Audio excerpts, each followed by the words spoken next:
হিমন্ত বিশ্ব শৰ্মা ডাঙৰীয়াদেৱৰ বিৰুদ্ধে বিস্ফোৰক মন্তব্য অখিল গগৈ ডাঙৰীয়াদেৱৰ। তেওঁ বাপেকৰ ঘৰৰ সম্পত্তি নহয়, তেওঁ বাপেকে টোপোলা বান্ধি থৈ যোৱা নাছিল অসমৰ ৰাইজক টকা বিলাই ফুৰিবলৈ। আৰু হিমন্ত বিশ্ব শৰ্মাই আমাক 1250 টকাৰ অৰুণোদয় দিব নালাগে। তেতিয়া ঢকুৱাখানাৰ মানুহে ক'ব পাৰিব যে হিমন্ত তই বৰ বদমাছ, তই আনৰ টকা খাৱ, তোৰ বেলেগ ইনকাম নাই, অকল খালি ৰাজনীতিটোৱে তোৰ একমাত্ৰ ব্যৱসায়, আৰু এই ব্যৱসায় কৰি তই অসমৰ ভিতৰত আটাইতকৈ বেছিকৈ ধনী হৈছ। তই আৰু 2 নম্বৰী নকৰিবি। মোৰ ঘৰৰ পৰাই 1 বস্তা জহা চাউল দিছো, খা যখন যোৱা, কিন্তু গণ্ডগোল নকৰিবি। হয়নে নহয় কওক? হয়নে নহয় কথাটো? অসমীয়া মানুহৰ এইটো দম যেতিয়ালৈকে নাহিব, যেতিয়ালৈকে হিমন্তক দেখিলে চুমা খাই দিব, হিমন্তক দেখিলে যেতিয়ালৈকে ক'ব নোৱাৰিব এই তই বৰ গণ্ডগোল কৰিছ দেই, আমাৰ মহিলাবিলাকক কি 1250 টকা দিছ, যদি দিব লাগে এজনীক দিলে নহ'ব, 2জনীক দিলে নহ'ব, অসমত যিমান মহিলা আছে সকলোকে তই অৰুণোদয় দে, আৰু যদি দিব লাগে এইটো 5000 টকাকে দে। হয়নে নহয়? হয়নে নহয়? বিধানসভাত মই সুধিছিলো, মই হিমন্ত বিশ্ব শৰ্মা ডাঙৰীয়াক কৈছিলো যে মুখ্যমন্ত্ৰী ডাঙৰীয়া, মোৰ মা, মোৰ আইতা, মোৰ ককা আৰু মোৰ দেউতা আৰু মোৰ খুৰাই দিয়ক যে আপুনি 250 টকাৰ বৃদ্ধ পেঞ্চন দিয়ে, 250 টকাৰ বৃদ্ধ পেঞ্চন। আপোনালোকে এবাৰ এটা ভাবি চাওকচোন, 250 টকাত এতিয়া 1 কেজি হৰলিক্স এটাও কিনিবলৈ নাপায়। হয়নে নহয়? হয়নে নহয়? এগৰাকী বিধৱা মহিলাক 300 টকাৰ বিধৱা পেঞ্চন দিয়ে। 300 টকাত হিমন্ত বিশ্ব শৰ্মাৰ মূৰটো কিনিবলৈ পাব নেকি? হয়নে নহয়? হয়নে নহয় কওক?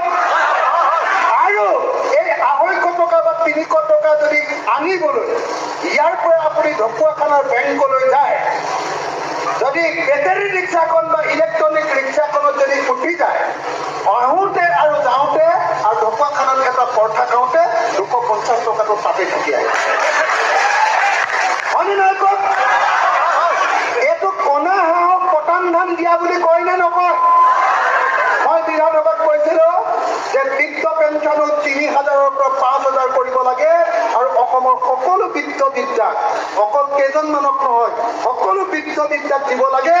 আৰু যদি নিদিয়ে, মই কৈছিলো যে সকলো বুঢ়া মানুহক মই লগত লৈ আহিম আৰু এদিন আপোনাৰ ঘৰৰ সন্মুখত মই অনশনত বহি থাকিম।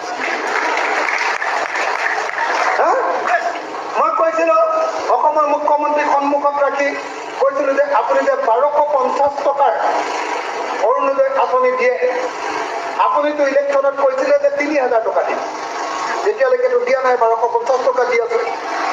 মই তেখেতক কৈছিলো যে মই 1250 টকা এটা আপোনাক দিম, আপুনি এমাহ নালাগে, এদিন চলি দেখুৱাওক। হয়নে? এদিন চলি দেখুৱাওক। হিমন্ত বিশ্ব শৰ্মাই কোৱা একাপ কফিৰ দাম 1250 টকাতকৈ বেছি।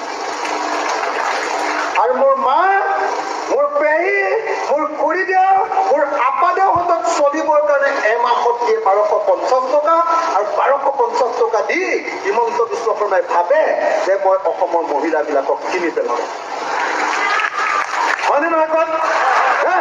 একদম মিটিঙলৈ আহিলে একদম পুৰা চিঞৰিব, আপোনালোকে অৰুণোদয় পায় নে নাপায়? এনেকে চিঞৰে, হয় নে নহয়?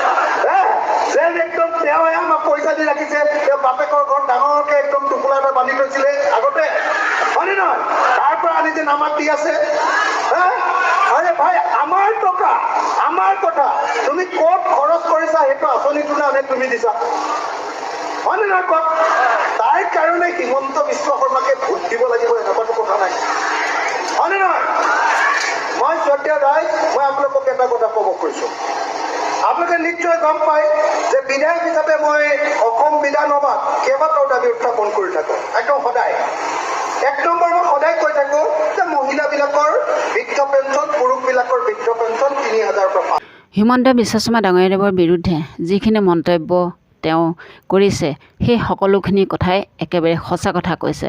গতিকে ৰাইজৰ দলৰ বিধায়ক অখিল গগৈ ডাঙৰীয়াদেৱলৈ বহুত বহুত ধন্যবাদ এনেধৰণৰ মন্তব্যবিলাক দাঙি ধৰাৰ বাবে। আজিলৈ আহিলোঁ, ধন্যবাদ।